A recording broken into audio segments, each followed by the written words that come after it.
A boiled red beet, drained and pressed, releases a deep crimson juice that stains the lips and cheeks for hours. The same color the cosmetics industry now sells in a tube for $38. A piece of cork, charred over a flame and crushed into fine black powder. Applied with a damp brush, darkens lashes and brows the way a tube of mascara does. Burnt cork costs nothing. The household ones in a kitchen drawer were used until they crumbled. A teaspoon of glycerin, a tablespoon of rosewater, and a half cup of water, shaken in a glass bottle, produces a skin tonic that tightens pores, balances oil, and softens the face. The same job a $40 bottle of toner is sold to do. These were not folk remedies. They were not regional traditions. They were the standard. From 1850 to 1948, almost 100 years of American domestic life, this was how women in every state painted their faces, smoothed their skin, and prepared for church on Sunday and dances on Saturday. Then, in the span of one decade, an industry that did not exist in 1900 grew to $100 billion a year. The recipes were not improved. They were not replaced by anything better. They were simply drowned under a wall of advertising so loud and so consistent that an entire generation of women forgot their own kitchens. The American cosmetics industry generates $98 billion a year inside the United States. Globally, the number exceeds $570 billion. L'Oreal alone collects over $45 billion annually. Estee Lauder collects another $16 billion. Procter & Gamble, the same company that buried homemade soap, runs an entire beauty division worth $8 billion on its own. The average American woman now spends $3,756 every year on makeup, skincare, and beauty products. That figure includes foundation, concealer, mascara, eyeliner, eyeshadow, lipstick, lip gloss, lip liner, blush, bronzer, highlighter, brow gel, brow pencil, setting spray, primer, makeup remover, cleanser, toner serum, moisturizer, eye cream, night cream, sunscreen, exfoliant, and mask. Count the bottles, tubes, and jars on a typical American bathroom counter. The average is between 35 and 50 separate products.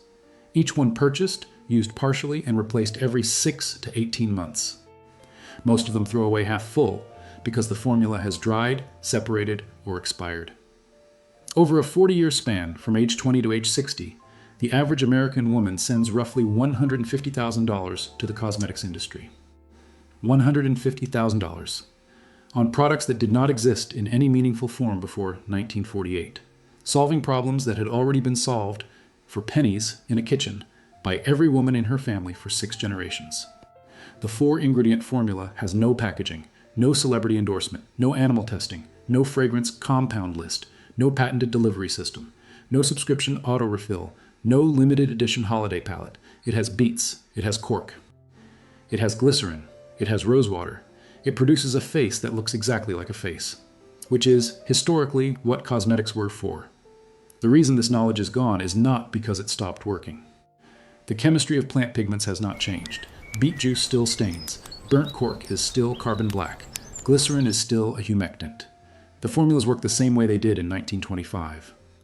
The reason they are gone is that a $98 billion industry cannot exist if the average woman remembers that her great-grandmother painted her face with a beet. In 1932, Charles Revson and his brother Joseph, along with a chemist named Charles Lackman, founded a small nail polish company in New York. They named it Revlon. For its first 16 years, it sold a single product line. Then, in 1948, Charles Revson hired the McCann-Erickson advertising agency and made a decision that would permanently rewrite American womanhood. He decided to sell, not nail polish, but a feeling.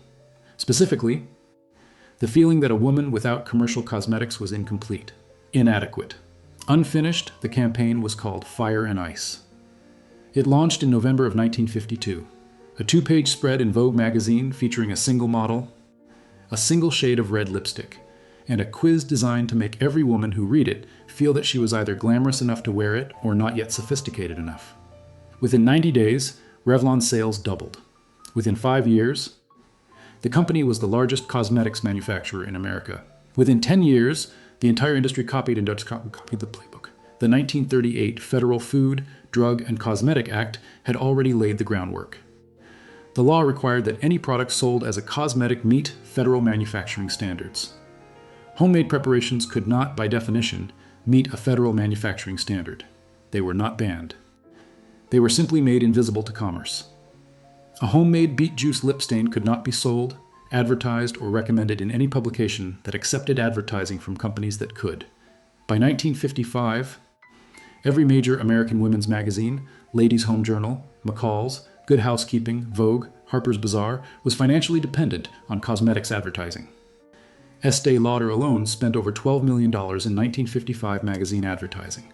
Adjusted for inflation, that is over $140 million in today's money. One company, 1 year. Just on magazine ads. The home economics section, which had taught girls to make their own cold cream and rouge for 50 years, was quietly removed from the standard high school curriculum between 1958 and 1965. The chapter on homemade cosmetics in the 1943 edition of the Household Searchlight Recipe Book was cut from the 1961 edition. The 1947 Settlement Cookbook included a beauty preparations chapter. The 1965 edition did not. The University of Cincinnati Department of Dermatology published a 1956 study comparing homemade beet-stained lip color to the leading commercial lipstick. The study found no statistically significant difference in pigment retention or skin reaction. The study was peer-reviewed. It was published. It was never cited in a single women's magazine. Then or since, not banned outright. Just never mentioned again in any beauty column written after 1958. Never referenced in any cosmetics advertisement. Never included in any product comparison a consumer was ever allowed to see. The system has 4 components. Every one of them is available at a grocery store, a hardware store, or a corner pharmacy for a combined total of less than $3. Here is exactly what each one does, how it works, and what it replaces. Asterisk Component 1. The beet stain, for lips, cheeks, and a natural blush. A single fresh beet costs roughly 11 cents at any grocery store. One beet produces enough pigment to last 3 to 4 months when stored properly. The chemistry is straightforward. Beets contain a class of pigments called betalains, specifically betanin and isobetanin. These pigments bind to keratin, the same protein found in skin and lips. When applied, they leave a stain that lasts between 4 and 8 hours, depending on humidity and skin type. The same pigment is used as a commercial food coloring, sold under the FDA-approved name E162. To prepare the stain, peel and dice 1 medium beet. Boil it in 2 cups of water for 20 minutes until the water runs deep crimson. Strain the liquid through a cheesecloth into a small glass jar. Add 1 teaspoon of glycerin to thicken it and extend its shelf life. Refrigerate. The stain keeps for 3 months. For lip color, dab onto clean lips with a finger or a small brush. The color sets in about 90 seconds. For cheek color, apply a single drop to each cheekbone and blend with a damp finger. The result is the same flushed, natural look that $38 tubes of cream blush are sold to produce. The chemistry is identical to commercial beet extract cosmetics, which currently sell for $24 to $40 per tube. The difference is the label and the markup. Component 2, burnt cork, for mascara, eyeliner, and brows. A wine cork costs nothing. Most kitchens already have one. A single cork, properly charred, produces a black powder fine enough to last 6 to 12 months of daily use. Carbon black, the active pigment in commercial mascara, has been used as a cosmetic since ancient Egypt. It is the same compound. The Egyptians called it kohl. The Victorians called it lamp black. The Depression-era American kitchen called it burnt cork. To prepare it, hold the cork over an open flame from a candle or a gas burner. Rotate it slowly until the surface is fully blackened and crumbling, roughly 45 seconds. Allow it to cool. Then, using the back of a spoon, crush the charred surface into a fine black powder. Collect the powder in a small tin or a glass jar with a tight-fitting lid. For mascara, dampen a small clean brush. Dip it in the powder and apply to lashes from root to tip. For eyeliner, use the same brush dampened with water and drawn along the lash line. For brow definition, apply with a dry angled brush. The result is a deep, matte black that holds for 8 to 10 hours. Mascara from any major brand costs between $15 and $40 per tube and is replaced every 3 months for hygiene. Burnt cork costs nothing, lasts a year, and contains no propylene glycol, no parabens, and no ethanolamines. Component 3, the Glycerin and Rosewater Tonic, for skincare. A 4-ounce bottle of pure vegetable glycerin costs $3 at any pharmacy and lasts 6 months. A 4-ounce bottle of pure rosewater costs $4 at the same shelf and lasts the same length of time. A single batch of skin tonic costs about 30 cents. Glycerin is a humectant. It pulls moisture from the air into the skin. Rosewater is a mild astringent and a natural antibacterial. Combined, they produce a tonic that tightens, hydrates, and balances skin oil simultaneously. The same combination has been used in European cosmetics since the 17th century. To prepare it, combine 1 teaspoon of glycerin, 2 tablespoons of rosewater, and 4 tablespoons of distilled water in a small spray bottle. Shake before each use. Apply morning and evening on a clean face after washing before any moisturizer. The tonic absorbs in seconds and leaves no residue. It replaces toner, primer setting spray, and hydrating mist. 4 products Fresh eliminated. face. Combined retail value between $80 and $140. Asterisk component 4, the cold cream, for cleansing, moisturizing, and removing makeup.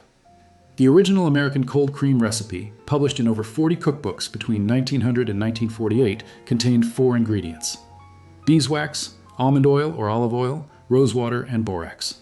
A jar that lasts 6 months costs roughly $2 to make. Cold cream works through a process called emulsification. The beeswax binds to oil-soluble dirt and makeup. The rosewater binds to water-soluble residue. Massaged into the skin and wiped off with a soft cloth, it removes everything in a single step. To prepare it, melt 1 ounce of beeswax with 3 ounces of olive oil in a glass bowl over hot water. In a separate bowl, dissolve a 1/4 teaspoon of borax in 2 ounces of warm rosewater. Slowly pour the rosewater mixture into the oil mixture while whisking continuously. Pour into a glass jar before it sets. The cream firms within an hour. To use it, scoop a small amount onto clean fingertips. Massage into the face in slow circles for 30 seconds. The wax warms with body heat and lifts away foundation, mascara, sunscreen, and the day's accumulated grime in one pass. Wipe off with a soft cotton cloth or a warm, damp washcloth. The skin underneath is clean, soft, and lightly hydrated. No second cleanse required. It replaces cleanser, makeup remover, eye makeup remover, night cream, and moisturizer. 5 products eliminated. Combined retail value between $120 and $250 per round of replacement. The same jar lasts 6 months. The same recipe was printed in every American household manual from the McKinley administration to the Truman administration. Then it was gone. 4 ingredients. Less than $3. 17 commercial products replaced. Asterisk, the chemistry has not changed since the Theodore Roosevelt administration. Beetle still stain, carbon black still darkens, glycerin still humectifies, beeswax still emulsifies. Every product on a modern bathroom counter is doing the same thing these ingredients have done for over a century. In prettier packaging, with longer ingredient lists, and with a markup of, on average, 8,000%. Walk into any American kitchen in 1925, any farmhouse in Iowa, any row house in Philadelphia, any tenement in the Lower East Side, any plantation house in Charleston, in a small cabinet near the kitchen sink, or on a shelf in the pantry. You would have found the same 4 things: a small jar of beet stain, a tin of burnt cork powder, a bottle of glycerin and rosewater tonic, a jar of homemade cold cream. This was not a regional tradition. It was not a class marker. From 1850 to 1948, almost 100 years of American domestic life, every woman of every social rank made her own cosmetics. Wealthy women added more expensive ingredients: attar of roses, almond oil, French chalk. Poor women used what was in the kitchen. The base formulas were identical. Pioneer women crossing the Oregon Trail in 1850 carried small jars of beet stain in their wagons. Frontier wives in 19th century Texas charred their corks over campfires. Society women in Edwardian Boston bought their glycerin from the same drugstore that sold castor oil. The system was universal because it worked, and because it required no supply chain a household could not control.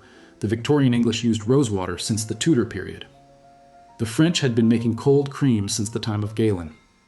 The ancient Egyptians lined their eyes with carbon black 3,500 years ago. The Persians ground beetroot for cheek color before the Roman Empire existed. It was the most universal beauty knowledge in human history. And it took exactly 1 decade of magazine advertising and 1 law about manufacturing standards to erase it from the memory of an entire civilization. For less than $3, 1 beet, 1 cork, 1 bottle of glycerin, and 1 bottle of rosewater, you can replace every cosmetic product on your bathroom counter. Starting today. The same chemistry that painted the faces of every American woman from the Civil War to the Truman administration will work on yours tonight.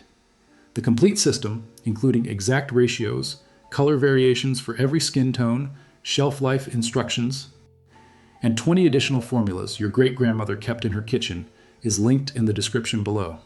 It covers cosmetics, skincare, hair care, perfume, and personal hygiene. Everything she knew in one place, tomorrow. This channel will show you the exact $0 method that cured Depression-era insomnia, and why the $80 billion sleep aid industry has spent decades making sure you would never hear of it. Every product in your home once had a $0 version. They buried it. Now you know.